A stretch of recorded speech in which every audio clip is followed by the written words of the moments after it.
Assalamualaikum warahmatullahi wabarakatuh. Baik pemirsa, kembali lagi bersama saya Ade Aprianis dalam program acara kuliah Ramadan bersama SHB An-Namiroh di Jawa Pos Radar Semeru TV. Pemirsa, bagaimana kabarnya di rumah? Puasanya lancar?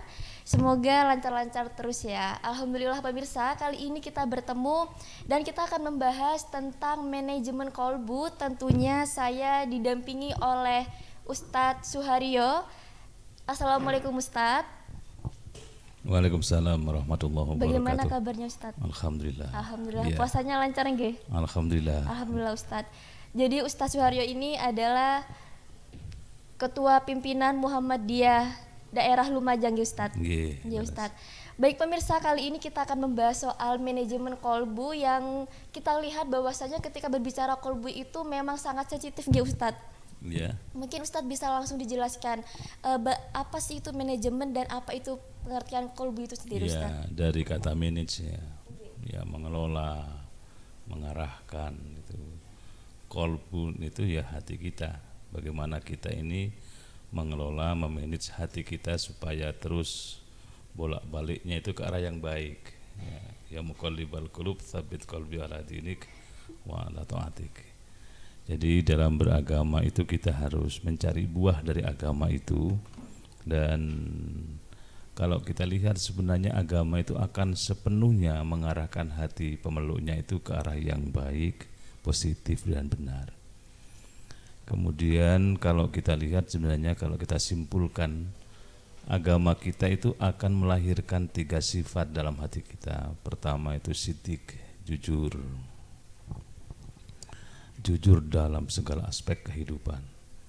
Orang yang tidak jujur itu menyalahi suara hatinya. Sehingga orang yang beragama dengan baik pasti pikirannya, pembicaraannya, perilakunya selalu mengarah kepada kejujuran. Dan salah satu sifat agung Rasul adalah siddiq, jujur. Gelar terbaik sahabat Nabi adalah Siddiq, Abu Bakar Siddiq. Ini yang pertama, yang paling agung. Buah dari agama itu adalah kejujuran itu. Dan alangkah indahnya kalau seluruh pemeluk agama ini terlahir sebagai pribadi yang jujur di tengah kehidupannya, sehingga tidak lagi terdengar ada orang beragama tetapi menerjang yang namanya kejujuran. Dan ini yang sering terjadi, kita dengarkan, kita lihat ada orang beragama tapi kok korupsi. Nah, di situ artinya dia sudah tidak jujur. Bahkan dimensi jujur itu kan jujur kepada Allah, jujur kepada sesama, dan jujur kepada diri sendiri. Ya. Ini yang pertama. Yang kedua, buah agama yang mengarah kepada hati setiap pemeluknya itu adalah amanah, bisa dipercaya. Jadi orang yang beragama hatinya senantiasa berada on the track, di jalur yang benar, dia bisa dipercaya. Kalau ngomong tidak beragama itu ya selalu benar lah, bisa dipercaya. Sampai Nabi itu kalau berdagang itu karena saking dipercayanya, kalau ditanya harganya berapa ini Muhammad, dari jerakan saya sekian, terserah Anda mau beli berapa, mau dikasih untung atau rugi terserah. Itu orang percaya karena lahir dari ajaran agama bahwa agama adalah amanah itu yang akan ditanamkan dalam setiap jiwa pemeluknya. Kemudian yang ketiga, beragama itu akan terlahir sebagai orang yang malu, punya rasa malu dalam hidupnya. Ya seperti kita gini ya, ada terikat dengan perasaan malu. Malu kalau terlambat datang misalnya, malu kalau kita tidak jujur, malu kalau tidak amanah. Dan kalau kita mendapatkan amanah itu hendaknya dilakukan dengan baik karena kita malu kepada Allah, malu kepada Rasulullah, malu kepada sesama, dan malu kepada diri sendiri. Itu antara lain. Jadi memang ketika berbicara soal manajemen kolbu itu ada 3 hal yang perlu diperhatikan ya Ustadz. Jadi ada tentang siddiq, kemudian amanah, dan juga punya rasa malu seperti itu. Nah Ustadz, yang kita tahu bahwasanya saat ini masyarakat kita tentunya di Indonesia gitu kan kurang mempunyai rasa amanah itu sendiri Ustadz. Nah kira-kira bagaimana Ustadz? Yang ketiga sifat tadi itu memang berproses. Kalau beragama itu kan hendaknya diikhtiari secara maksimal. Nabi berpesan kepada kita, capek-capeklah dalam beragama, karena orang yang capek dalam beragama itu ada kemenangan dalam jiwanya. Jadi nggak bisa beragama santai-santai, sekenanya, sak sempatnya, itu tidak akan mendapatkan kemenangan dalam beragama. Jadi soal kejujuran misalnya, ini masih jauh antara panggang dengan api. Orang bisa mengatakan saya jujur, tapi itu kan sebatas di ucapan, belum dalam perilaku. Nah, ini butuh kebersamaan semua elemen masyarakat untuk mendorong sesama umat beragama bersikap jujur itu tadi, dengan kontrol sosial yang ketat, dengan piranti hukum yang memadai, dan seterusnya, sehingga beragama ini bukan sekedar teori. Agama Islam bukan Islamologi, tapi agama yang harus diterapkan, dipraktekkan, diamalkan. Maka dalam Quran itu orang yang enggak merugi itu illal ladzina amanu wa amilus sholihah, yaitu orang yang beriman dan menerapkan ajaran agama dalam bentuk amal soleh itu. Jadi kalau Mbak tadi tanya banyak orang yang belum amanah misalnya, iya, ketiga-tiganya masih berproses terus menerus, maka tergantung kesungguhan orang itu dalam beragama. Ada orang yang ilmunya banyak tapi aplikasinya nol, bisa jadi karena memang berproses. Ada orang yang biasa-biasa, tidak punya strata sosial, ilmunya sedikit tapi aplikasi agamanya bagus sehingga menjadi orang yang sangat wibawa, itu ada.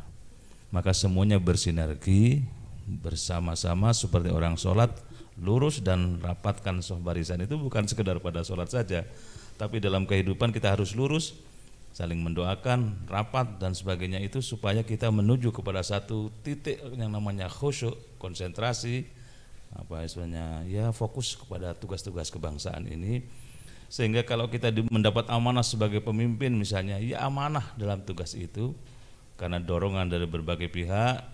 Dan kita akan merasakan bahwa agama ini memang benar-benar luar biasa pada diri kita masing-masing, akan melahirkan sebuah hati yang damai. Bukan Allah kan menyatakan ala bidzikrillahi tatmainnul qulub. Ketahuilah orang yang banyak ingat kepada Allah itu hatinya tenang, ya kan? Dan beragama kalau kepingin tenang, mari kita perbanyak zikrullahnya, pikiran-pikiran kita, lesannya terjaga. Kata Nabi, man kana yu'minu billahi wal yaumil akhir walyakul khairon aw liyasmut. Pikiran, ucapan bagus, perilakunya juga begitu. Orang wudu itu kan bukan sekedar membasahi, tapi ada pesan dalam wudunya itu bahwa kaki kita dibasuh itu disucikan supaya langkah kaki kita dalam kesadaran menuju kepada ridha Allah, antara lain begitu. Memang harus ada proses sendiri ya Ustadz, ya, seperti itu. Kemudian Ustadz, yang namanya manusia juga ya Ustadz ya, itu kadang antara apa yang kita ucapkan dan apa yang kita perbuat itu tidak sehati Ustadz. Nah itu bagaimana Ustadz? Ya, kata Nabi itu harus selaras ya antara ucapan dengan perbuatan. Kalau nggak selaras termasuk kategori tanda-tanda orang munafik. Harus selaras, kita mencoba bicaralah sesuatu yang dikunyah dulu kata-katanya supaya pertanggungjawabannya jelas. Karena ada orang yang berbicara, ya mudah-mudahan kita diselamatkan ya bicara lancar tapi perilakunya nol. Maka kita berupaya mensinkronkan antara lisan kita dengan perbuatan kita. Lisan kita menginspirasi perbuatan kita mendukung terhadap apa yang kita ucapkan itu. Jadi harus ada sinergi ya Ustadz antara perbuatan dan juga perkataan seperti itu ya Ustadz. Iya, ya. Betul. Kemudian Ustadz tadi kan ada sidik, kemudian ada amanah, yang ketiga ada mempunyai rasa malu. Haya. Nah, ketika rasa malu ini sudah luntur nih di dalam diri seseorang misalkan, itu bagaimana Ustadz? Wah, luar biasa kehancuran akan terjadi. Bayangkan wanita nggak punya rasa malu, dia buka auratnya di mana-mana. Sudah tidak ada lagi orang yang laki-laki melihat itu kan malam hari dia sholat tahajud misalnya, membangun inner beauty-nya, pagi-pagi dirusak oleh orang yang tidak punya rasa malu tadi. Ya tidak melihat itu ada di depannya, melihat itu kan dia melawan apa yang dia bangun sendiri dalam jiwanya itu. Maka orang yang punya rasa malu itu akan menyelamatkan kehidupan ini di mana saja, siapa saja. Kalau sudah punya rasa malu, insya Allah keagamaannya kuat. Bisa ya Seorang pejabat nggak punya rasa malu, enak saja nambah nol atau ngurangi nol. Ya itu kan rasa malu juga. Ini terjadi di tengah kehidupan kita ini, sehingga agama hendaknya senantiasa dihidupkan dalam perilaku supaya timbul rasa malu itu. Dan ini Ramadan akan mendorong kita lebih lagi tumbuh perasaan malunya di hadapan Allah, di hadapan sesama manusia, dan malu kepada diri sendiri. Dan orang yang punya rasa malu itu, Mbak, ya indah. Kalau dia wanita tambah cantik karena rasa malunya, kalau laki dia tampan dengan rasa malunya itu. Kenapa begitu? Iya, dia dibungkus oleh perasaan yang terdalam. Orang yang punya rasa malu itu insya Allah seluruhnya itu akan dituntun oleh bisikan-bisikan wahyu Allah. Karena Allah itu menjaganya, Allah itu melindunginya, sehingga setiap perilakunya itu dalam kontrol dan lindungan Allah. Luar biasa. Maka kita berupaya Punya rasa malu ya Ustadz. Di situ ya. Karena memang agama menjadi pondasi kita untuk menegakkan ajaran Islam dan mengontrol rasa malu itu Ustadz. Iya, betul. Dan sebenarnya kalau kita sungguh-sungguh dalam beragama, Allah akan memberikan bonus kepada kita. Apa itu Ustadz bonusnya Ustadz? Bonusnya itu akan ditumbuhkan di hati orang itu kesabaran. Itu bonus dari Allah. Ya seperti kita begini nih. Ini kan kalau kita punya kesabaran, seberat apapun pekerjaan, tugas dan lain sebagainya tidak akan dirasakan sebagai beban. Bahkan senang ini karena proses penempaan diri, pelatihan diri, dan ini bagian dari proses seorang menjadi dewasa secara spiritual, dewasa secara mental, dewasa secara ekonomi, dewasa secara intelektual dan sebagainya, itu berproses semua. Jadi agama itu melahirkan kesabaran, dan kesabaran itu akan menjadikan seseorang menjadi wise, menjadi matang, menjadi dikagumi orang, dan punya karisma yang tinggi. Ini yang pertama bonusnya, sabar. Sabar pemirsa. Yang kedua Ustadz, mungkin ada lagi Ustadz. Ya, yang kedua itu orang beragama itu karena terbiasa dilatih disiplin menjadi istiqomah. Istiqomah. Ya, kita kan dilatih masuk waktu zuhur, jamnya udah jelas, asar, maghrib, isya begitu, sehingga ritme itu akan mempengaruhi perilaku kita. Saya punya salah seorang sahabat yang dia non muslim waktu itu ya, tanya kepada saya, Pak Aryo, boleh nggak saya minta tolong apa gitu. Saya mbok dibaiat, dituntun membaca 2 kalimat syahadat. Mau masuk Islam? Iya. Saya tanya dulu, kenapa sampean mau masuk Islam? Saya melihat orang Islam tuh senang gitu. Kenapa? Disiplin. Ada adzan berangkat, nggak peduli yang adzan anak kecil atau orang sakit atau gemuk, nggak peduli sehat atau dan sebagainya, berangkat, disiplin. Berarti itu ada kesadaran dari dalam. Ya, kesadaran yang terus menerus dibangun itu menjadi istiqomah. Tetapi istiqomah kan tidak ujuk-ujuk datang. Di dalam referensi tasawuf itu, istiqomah itu lahir karena pertama itu ada kebiasaan kita melakukan muhasabah, menghitung introspeksi diri sendiri tentang plus minus. Kita berdiri di depan cermin kejujuran. Seperti apa sih potret kita? Potret Mbak seperti apa sebenarnya beragamanya? Itu kan kita bisa tanya kepada cermin kejujuran yang itu ada pada diri kita. Haryo, kayak apa sih praktek keagamaanmu itu? Bener enggak? Akan meniru Rasulullah, semangatnya, keikhlasannya dan sebagainya. Ini pertama. Jadi yang pertama, orang istiqomah itu karena biasa muhasabah, introspeksi diri. Yang kedua disebut dengan muaqabah. Muaqabah itu menyalahkan diri sendiri kalau hasil evaluasi ternyata banyak kurangnya. Dan saya yakin kita itu bisa seperti sekarang ini karena kekurangan kita ditutup oleh Allah. Andai kan Allah buka, sudah nggak punya harga diri, orang nggak percaya, orang mencemooh kita. Tapi kita salahkan diri sendiri sebelum disalahkan orang lain, hitung sendiri diri kita sebelum dihitung oleh Zat yang Maha menghitung dan sebagainya. Ini untuk menjadi istiqomah harus ada sikap muaqabah. Yang ketiga muhasana. Muhasana itu menyempurnakan kekurangan yang sudah kita ketahui dari diri kita masing-masing. Jangan sibuk mencari kesalahan orang, karena ketika kita nuding orang lain, telunjuknya cuma satu, yang 4 mengarah kepada kita sendiri. Maka muhasanahlah, perbaikilah kekurangan kita sehingga kita ini berupaya step by step melakukan penyempurnaan terhadap kekurangan itu. Baru yang keempat namanya Mujahadah itu sungguh-sungguh.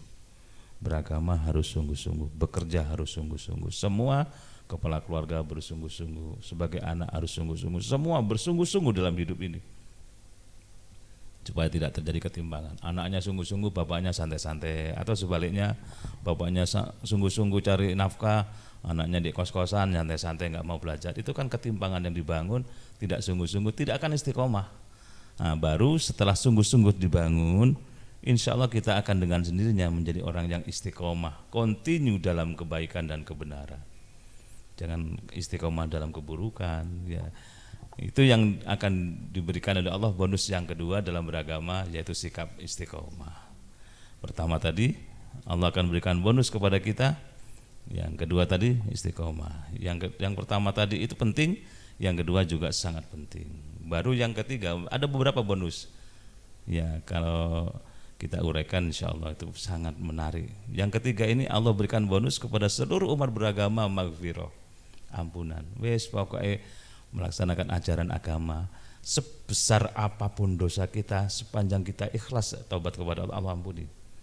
Dalam hadis kursi Allah itu dengan indah dan menyentuh jiwa kita, mengatakan begini: andaikan ada hambaku datang kepada aku membawa dosa sepenuh langit dan bumi, kemudian di hatinya ada keikhlasan ingin bertobat kepadaku, sebelum dia bertobat sudah aku ampuni.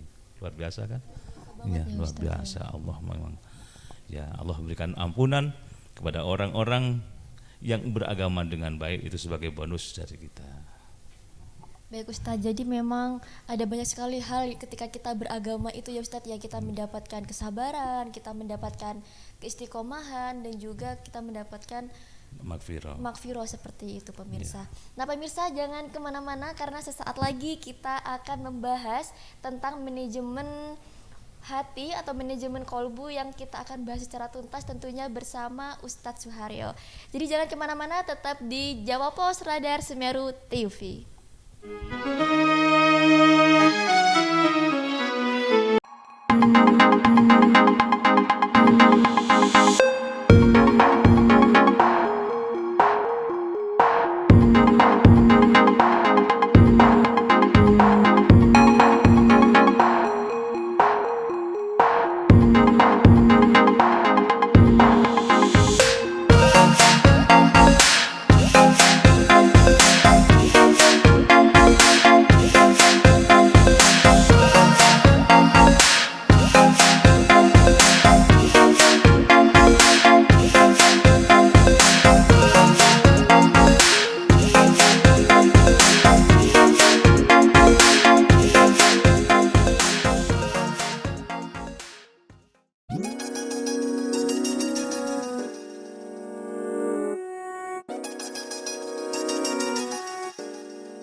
Setiap umat muslim di dunia pasti memiliki keinginan mengunjungi Baitullah dalam perjalanan haji atau umroh.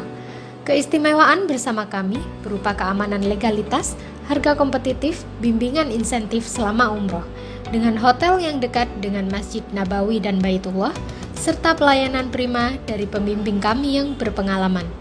Mekanisme pendaftaran calon jamaah: pilih tanggal keberangkatan dan paket umroh atau haji yang diinginkan, mengisi formulir pendaftaran umroh atau haji, menyerahkan dokumen persyaratan paspor, pas foto 4x6 sebanyak 10 lembar, KTP, KK, surat nikah, dan akta asli. Mari umroh bersama SHB An-Namiro.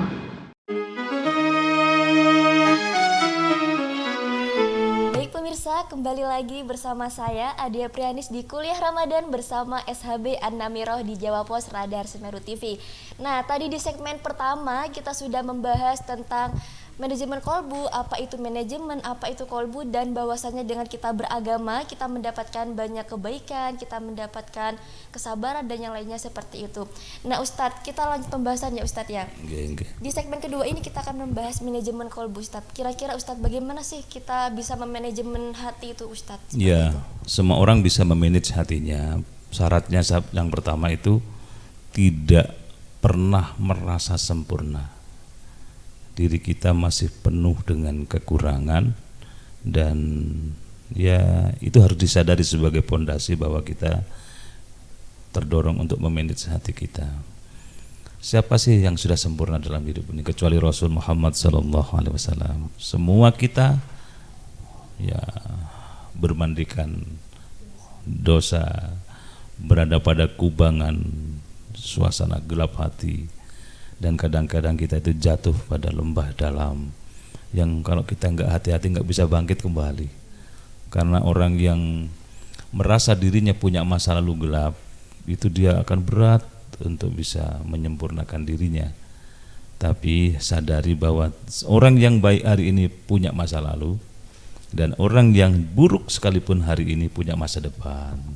Ini yang mendorong kita untuk senantiasa merasa tidak sempurna. Di atas langit masih ada langit. Ya, maka kita kalau soal harta kita dianjurkan lihat ke bawah. Lihatlah ke bawah supaya kita bersyukur kita ini termasuk orang yang diberikan kecukupan materi oleh Allah. Ketika kita nggak punya jam tangan, jangan bersedih karena ada orang yang nggak punya tangan. Ketika kita kaos kakinya bolong, jangan bersedih banyak orang yang nggak punya sepatu. Itu yang menyebabkan kita terdorong lebih maju lagi dalam hidup ini. Jangan merasa sempurna sekali lagi. Orang yang merasa sempurna tanda dia belum sempurna. Dan orang yang sadar bahwa dirinya tidak sempurna ada ikhtiar untuk menyempurnakan dirinya dalam hidup ini, untuk terus menambah, meningkatkan kualitas ilmu dan amalnya di tengah kehidupan ini supaya dirinya bisa nyah meninggalkan masa lalu yang jelek, yang buruk, menuju masa depan yang lebih bagus. Ini antara lain. Jadi kita tidak boleh merasa diri kita sudah sempurna, apalagi kemudian memandang orang lain dengan kehinaan, underestimate. Wudhu kita itu kan wajah kita sucikan. Artinya pandangan kedua mata kita itu hendaknya senantiasa suci kepada orang lain, memuliakan orang lain. Melihat anak kecil, anak ini guru saya, karena dia dosanya masih sedikit dibandingkan saya yang lebih tua. Walaupun dia kebaikannya sedikit, ya wajar karena dia masih kecil.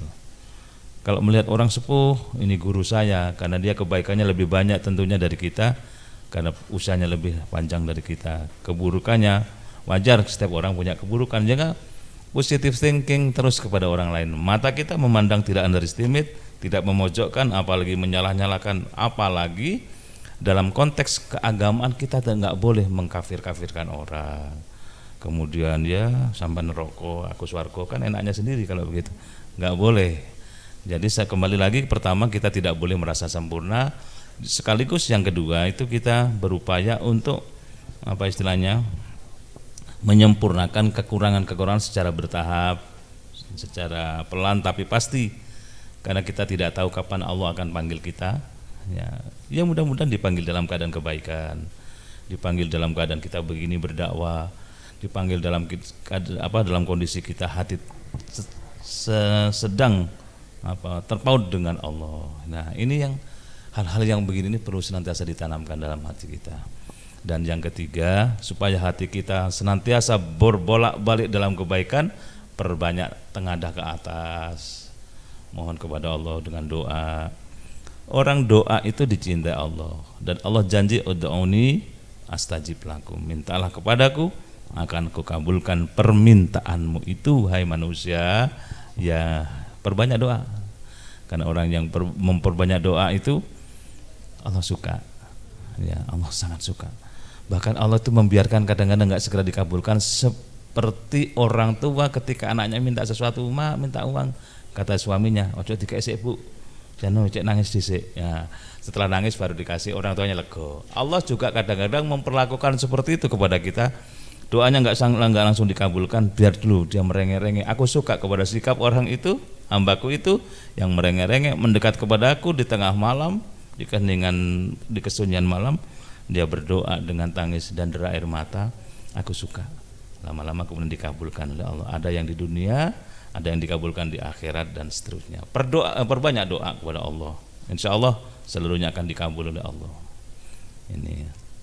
Nah, baru supaya kita ini merasa bahwa diri kita itu ada yang kontrol, tetap tawakal kepada Allah, berserah diri kepada Allah dalam segala hal. Kita ini sebatas dalam ada satu paket yang itu satu paket yang tidak bisa dipisah-pisah. Pertama namanya ikhtiar, yang kedua doa, yang ketiga tawakal kepada Allah.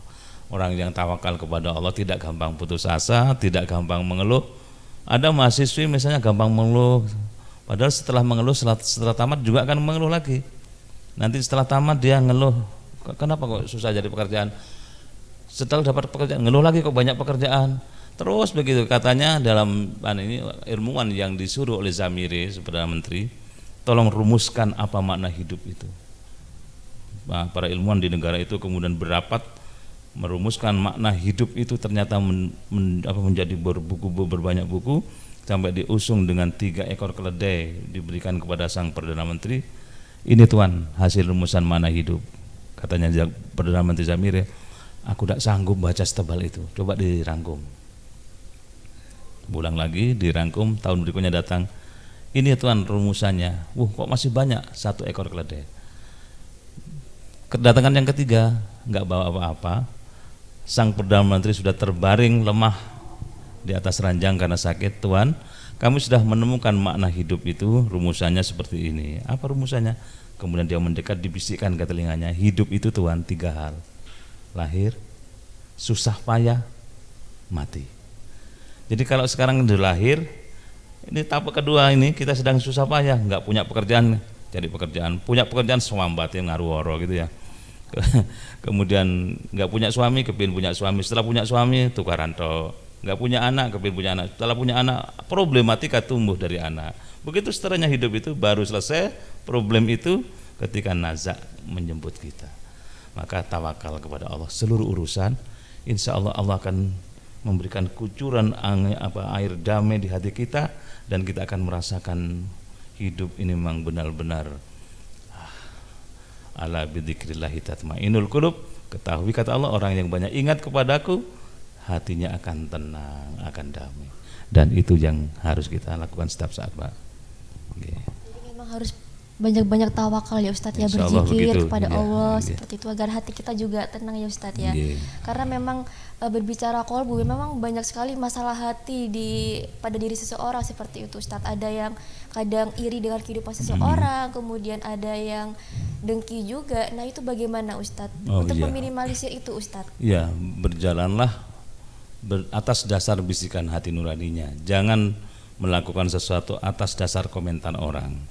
Karena kalau kita melakukan sesuatu karena komentar orang, tidak akan ada kesempurnaan dalam hidup ini. Pasti akan menuai komentar-komentar yang menyelekit dan menyakitkan di hati. Luqmanul Hakim sudah memberikan contoh kepada kita. Nak, ayo dicoba saiki. Jalanlah kita berdua membawa seekor keledai itu, kemudian tunggu komentar orang, katanya pasti akan ada. Dituntunlah berdua, komentar orang mulai datang. Wah, orang itu enggak punya pertimbangan ya, masa ada kendaraan enggak dinaiki. Ya apa nih? Iya kan komentar. Nggih. Berikutnya ayo bapak saja yang numpak. Komentar datang. Nah itu bapak enggak punya perasaan, anaknya suruh nuntun, bapaknya yang naik. Ya karena ayo ganti sekarang, kamu yang naik, bapaknya nuntun. Anak kok enggak punya duko gitu ya, bapaknya suruh nuntun, anaknya suruh naik. Nah ya kan komentar datang lagi. Wah, bagaimana kalau misalnya kita naik bareng? Wah, komentar semakin pedas. 2 orang itu nggak punya pri kebinatangan. Masa kendaraan atau binatang sekecil itu dinaiki 2 orang? Akhirnya gimana? Ayo dipikul aja gitu. Binatang yang dipikul berdua, orang komentar, mulai kapan orang itu wah pikir gitu ya. Ada binatang kok dipikul. Jadi kalau kita bekerja atas dasar komen orang itu tidak akan pernah berhasil. Maka berjalanlah atas bisikan hatinya, lakukan yang terbaik, go on, jalan terus sampai meraih keberhasilan dalam beragama ini. Itu antara lain. Jadi kita tidak perlu menghiraukan ucapan orang seperti itu ya Ustaz ya? Ya, percuma buang-buang energi. Orang yang komentar itu menunjukkan bahwa kita dipersandingkan dengan dirinya. Kita berarti punya makna di matanya, kita punya nilai di mata mereka. Saja itu aja yang kita ambil. Tidak perlu kita kemudian lemes karena komentar orang, malas karena komentar orang, nggak mau melangkah karena komentar orang, takut salah karena melakukan sesuatu. Orang yang takut salah tetapi melakukan sesuatu itu bagus. Kesalahannya itu karena sudah melakukan sesuatu. Yang salah itu, yang tidak baik itu, orang nggak pernah salah tetapi tidak melakukan sesuatu. Maka ada teori namanya try and error. Mencoba salah. Pada saatnya nanti akan menemukan di mana titik terbaik yang harus dilanjutkan itu. Yang penting takhlukkan dulu diri masing-masing baru menaklukkan orang lain. Itulah prinsip yang dimiliki oleh pendaki gunung Mount Everest Himalaya itu. Ditanya ketika turun, Tuhan kok bisa mendaki gunung setinggi ini, tertinggi di dunia? Apa jawabannya? Sebelum aku taklukkan puncak Mount Everest ini, aku taklukkan dulu diri saya. Jadi kalau kita mau melangkah kepingin sukses, taklukkan dulu rasa malas, taklukkan dulu takut komentar orang, taklukkan dulu semuanya, taklukkan, insya Allah kita akan menjadi pribadi yang meluncur pesat, melesat dengan tinggi, dan kita akan melihat orang-orang yang, oh itu orang dulu yang komentar saya, mendorong saya menjadi orang yang lebih semangat. Berterima kasihlah kepada orang yang nyinyir, karena orang yang nyinyir itu positif sebenarnya bagi kita. Itu antara lain, Mbak. Jadi seperti itu pemirsa, kita harus sedikit mengabaikan dari ucapan-ucapan orang yang tidak baik seperti itu. Nah Ustadz, kemudian nih Ustadz, kan Tuhan maha membolak-bolakan hati manusia. Yeah. Nah kita kadang bisa saja kita baik, tiba-tiba kita menjadi seorang yang buruk. Nah itu bagaimana Ustadz? Iya. Baik dan buruk itu relatif ya. Tetapi jangan kira orang yang baik itu kemudian berjaya selalu, belum tentu. Orang yang buruk kemudian terpuruk, belum tentu juga. Pada saatnya Umar bin Khattab yang pembunuh, pernah membunuh anaknya, biasa minum minuman keras, kemudian sampai pada titik kulminasi perjuangan spiritualnya, Umar berbalik hatinya menjadi pribadi hebat, bahkan kuburnya jejer dengan Rasulullah. Orang yang akan membunuh Nabi begitu wafat dijejerkan dengan Rasul yang akan dibunuhnya itu. Itu artinya hidup itu memang di saat kita mengalami kenaikan tinggi itu jangan pongah. Sadarlah nanti perputaran roda akan ke samping sampai ke bawah. Ketika kita di bawah, jangan berkecil hati, masih ada kesempatan untuk naik ke atas. Maka begini, orang yang membolak-balik atau orang yang hatinya bolak-balik itu hendaknya senantiasa dikembalikan lagi kepada Allah. Mohon kepada Allah, ya Allah, bolak-balikkan hati kami kepada taat kepadamu dan taat kepada agamamu. Ya muqallibal qulub, tsabit qalbi ala dinika wa ala taatika, ya, taat kepada agamamu dan taat kepada engkau ya Allah. Nah kalau kita sudah dibimbing Allah, hidup ini kan akan lempeng ya, lurus menuju ihdinas siratal mustaqim, tunjukkan kami ke jalan yang lurus. Apa jalan lurus? Jalan yang memperpendek hubungan antara kita dengan surga, itu jalan lurus insya Allah ya. Agama itu intinya di Quran, maka dalami Quran akan datang kepada kita besok kalau sering membacanya, menjadi syafaat yang menyelamatkan kita di hadapan Allah. Pokoknya indahlah hati yang dimanage dengan baik, hidup ini akan tentram, damai dalam kondisi apapun. Terima kasih. Nah, pemirsa, jadi kita memang harus benar-benar bisa memanage hati kita gitu kan. Nah akhirnya kita sampai juga pada penghujung acara. Mungkin ada statement penutup dari Ustadz? Monggo. Iya. Allah itu maha kasih, maha cinta. Allah tidak punya dendam kepada kita. Walaupun kita sering melanggar Allah, Allah masih biarkan, ditunggu taubatnya. Maka dalam hadis kursi, kalau ada hambaku berniat melakukan kebaikan, catat 1 pahala. Kalau sudah dibuktikan, catat 2 pahala. Tapi kalau ada hambaku berniat buruk, biarkan dulu. Kalau melakukan, catat 1 dosa, tunggu dulu, jangan segera dicatat. Apakah dia bertobat apa enggak, menyesal apa enggak. Kalau menyesal, hapuslah dia. Allah itu begitu kasih dan sayang kepada kita, Tinggal bagaimana kita menata hati kita untuk terus berakrab ria kepada Allah. Iyyaka na'budu wa iyyaka nasta'in. Ya Allah, hanya kepadamu kami menyembah ya Allah, dan hanya kepadamu saya minta tolong. Bolak-balikkan hati saya kepada taat dan cinta kepada Allah. Terima kasih Ustadz. Wah, pembahasan kita kali ini memang sangat menarik ketika berbicara hati seperti itu pemirsa. Baik pemirsa, terima kasih sudah menonton acara ini.